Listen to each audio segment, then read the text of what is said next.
सांगली शहरातील संजयनगर प्रभाग क्रमांक 11 मधील सांगली महानगरपालिकेच्या घरकुल प्रकल्पाची दुरवस्था टोकाला पोहोचली असून कोट्यवधी रुपयाचा प्रकल्प पूर्णपणे वाया गेल्याचे स्पष्ट चित्र समोर आले आहे।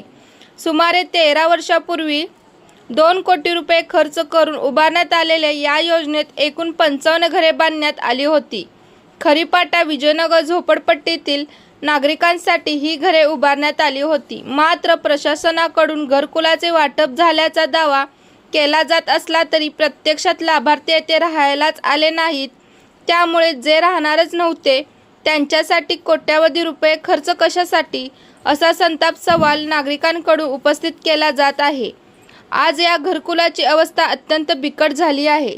दरवाजे खिडक्या तुटून गायब झाल्या असून भिंतीचे मोठ्या प्रमाणात नुकसान झाले आहे। परिसरात जुगार व दारूचे अड्डे सुरू झाल्याने स्थानिक नागरिक त्रस्त झाले आहेत। रात्रीच्या वेळी असुरक्षिततेचे वातावरण निर्माण झाले आहे।